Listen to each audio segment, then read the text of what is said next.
El fin de semana el presidente Gustavo Petro se dirigió a los militantes de la Colombia Humana que estaban en reunión en la asamblea con el tópico clave de la unidad, la unificación. Importante meterle lupa a lo que dijo, porque siempre que habla como presidente, lo que nos compete a todos. También habla como el líder de un movimiento político, pues que no logra escapar a esa sensación que ha tenido siempre de estar perseguido y juzgado con un diferente rasero, de que se le amordaza. Hay que comenzar diciendo que mis palabras van a ser examinadas una a una por miles de abogados de la extrema derecha listos a demandarme por expresarme en esta asamblea. Santos lo hizo con su partido, el partido de la U, y ni hablemos de Uribe, pero para nosotros las reglas son diferentes. Hay unas reglas para unos, hay otras reglas para otros. Y entonces se trata que no se exprese el pensamiento político del presidente de la República. Habló de los ataques a su campaña y ahora que estamos en los 50 años de la caída de Nixon, volvió a los tiempos del Watergate para culpar directamente al gobierno de Iván Duque. Una vez entramos en la campaña electoral del 2022, desde diciembre del 2021, fuimos interceptados en nuestras comunicaciones haciendo un Watergate incomparablemente mayor del que hizo Nixon. Entonces el gobierno de Duque interceptó las comunicaciones de Colombia Humana y se las entregó a una revista de la extrema derecha una semana antes de las elecciones, creyendo que nos podían destruir de esa manera. Se refirió Petro sin una mención directa al intento de asesinato que él mismo había confirmado hace unos días, pero desestimó la posibilidad de que hoy pueda darse efectivamente y anotó que las críticas que se le hacen solo buscan que su propuesta política no se perpetúe. Ahora que les cuesta ya el asesinato, porque saben lo que se produciría en Colombia, entonces igualmente quieren silenciarnos, quieren censurarnos. Por eso interceptaron las comunicaciones de Colombia Humana. Por eso el presidente sufre todos los días un embate que no tiene como función la sana crítica, la construcción colectiva de una política pública, sino que se cierre definitivamente en Colombia el mal suceso para la oligarquía de que por primera vez una fuerza popular gobierna Colombia. Ellos quieren que esta pesadilla para ellos, que se llama democracia popular, se acabe y no vuelva más en la historia de Colombia, porque quieren seguir a través de las generaciones de sus hijos, nietos y bisnietos, enriqueciéndose con este país tan rico y excluyendo como han excluido, como descendientes de esclavistas, a las mayorías de Colombia. Momento muy comentado este puente en redes sociales. Petro sostuvo que quienes gritan "fuera Petro" son unos asesinos, con lo que trató de enviar un mensaje claro de que no es posible, según él, que alguien diferente a esos altos niveles de la sociedad y del poder pueda pensar que está siendo un gobierno poco afortunado en ejecución, en resultados. Simplemente Petro no puede aceptarlo. No le gritan a Petro los ricos del país "fuera Petro". No están reproduciendo el mismo mensaje que lanzaron cuando mataron 5,000 militantes de la Unión Patriótica. Son los asesinos, los mismos que gritan "fuera Petro". Porque es que no se pueden aguantar que alguien con café de leche en la piel y que no es de sus familias y que no le interesa ser de sus familias, ni conquistarse una esposa de sus familias, ni meterse a sus clubes, ni comprar sus acciones, que les ha exigido hablar de tú a tú y mirando a los ojos y de frente, y no con la puñalada trapera a la que estaban acostumbrados.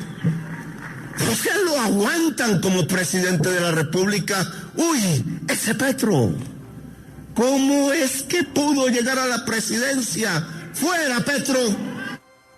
En la Asamblea de la Colombia Humana, Petro repitió la muy efectiva estrategia del discurso del 7 de agosto, no remar contra la corriente y reconocer que Olmedo surgió de las propias entrañas de su movimiento, de su círculo cercano, que lo conocía hace 40 años, que era muy de él, y que es una advertencia de lo que puede pasar. No sabe uno si, presintiendo el presidente posibles escándalos relacionados con los contratos de Urrá, que habían beneficiado a otros personajes cercanos a él, o las brumas en la contratación del IPSE por 238.000 millones, o quién pueda moverse tras bambalinas en Coljuegos, o más revelaciones en la unidad de gestión de riesgos. Tanta cosita que hay por ahí.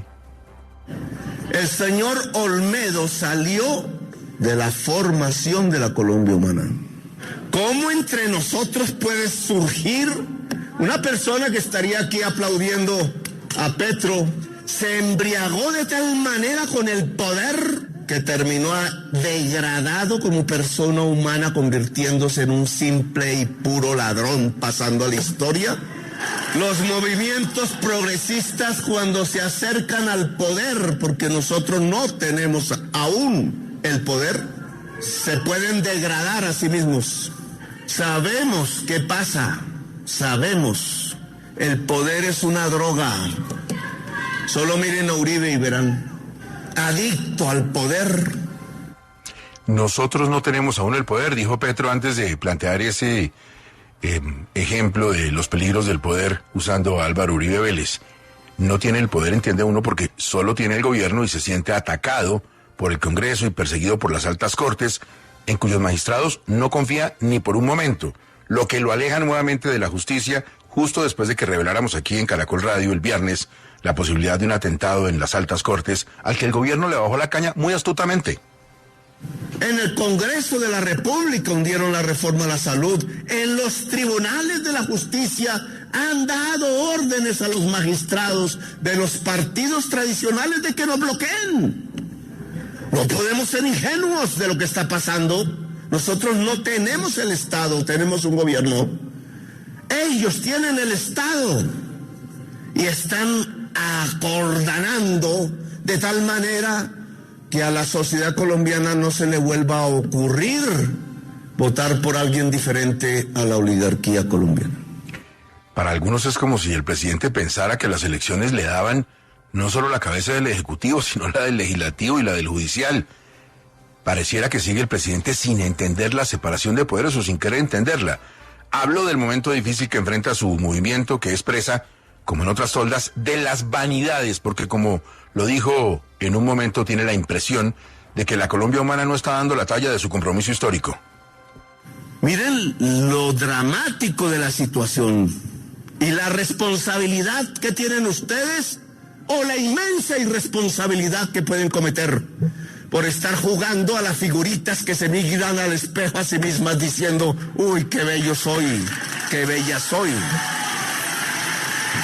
Aquí hay personas, y no quiero hablar de las elecciones porque no es mi competencia, ya hablarán ustedes, pero hay personas que por ambición, es que yo quiero ser senador, es que yo quiero, lógico, legítima, pero lo que no es legítimo es el método.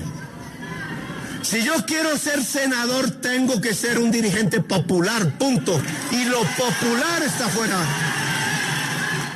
Habló el presidente de quienes van a bañar a Colombia en sangre, porque es claro cómo actúan en las regiones, qué armas usan, el control que ejercen sobre el pueblo, con miedo, con terror, la conducta mafiosa que tienen y su inmersión en el narcotráfico. Pero no, el presidente no estaba hablando de los guerrilleros, de los disidentes y del clan del Golfo, con el que ha tenido con este segmento una enorme conversación de paz poco fructífera. Estaba hablando de sus contradictores políticos. Si ellos regresan al poder, van a bañar a Colombia de sangre. Ellos. Ya lo sabemos, sabemos cómo actúan en las regiones, sabemos qué armas usan, lo denunciamos una y otra vez. No tienen otra forma de control sobre el pueblo que no sea el miedo y el terror, porque están llenos de mafia y de narcotráfico. Y les gusta el sabor de la sangre. Creen que un buen gobierno es el que más jóvenes mata. Creen que la seguridad se mide por número de muertos. ¿Cómo es lo que hay?, decía algún ciudadano. No saben. No entienden este proyecto político en donde nosotros medimos es por vidas, medimos es por justicia social, medimos es por democracia. Y aunque todo esto se hizo para tener un partido unificado, Finalmente el presidente recalcó algo que mencionó en un puñado de ocasiones durante la intervención, que nunca se ha sentido cómodo en los esquemas de partido, que prefiere ser libre, que incluso la izquierda le dio la espalda y que si quisiera partidos sintonizados con las necesidades de la gente, es lo que debería pasar, pero no está sucediendo, que esos partidos están en desconexión. Pero como esa no es la realidad, la responsabilidad es de la Colombia Humana y estará en esos movimientos en la medida en que den la talla. Colombia Humana tiene que liderar la construcción de un partido político que hoy se llama el Pacto Histórico. Y al que no le gustó que se vaya a ver si puede conseguir 11,5 millones de votos. A ver si es capaz. Pero estos triunfos del pueblo no se pueden echar a la caneca de la basura. Pero hay que unir todas las fuerzas progresistas y democráticas de Colombia para ganar. Pero yo sí creo que hay que configurar un frente amplio desde ya. No solo un partido, es la coalición democrática que se vuelva mayoría, y si nos tumban las reformas ahora, se vuelven a presentar y se hacen hasta que se aprueben. Yo no voy a hablar de elecciones, no me corresponde, ya ustedes verán en los próximos minutos su estrategia. Pero lo que sí quiero indicar es que si este movimiento se va a ir a los afuera, al sectarismo político, a la egolatría política, al egoísmo social, a la división, me retiro de este movimiento. Una coalición democrática que se vuelva mayoría de los partidos y movimientos afines al presidente de la Colombia Humana. Muy difícil la tarea del ministro Cristo, que entendió como muchos que en los acuerdos nacionales cabía todo el mundo. Las reformas se presentan hasta que se aprueben. Y si no se aprueban, sabemos los colombianos el escenario que le tocaría a un eventual siguiente presidente, el de las calles, con el país paralizado.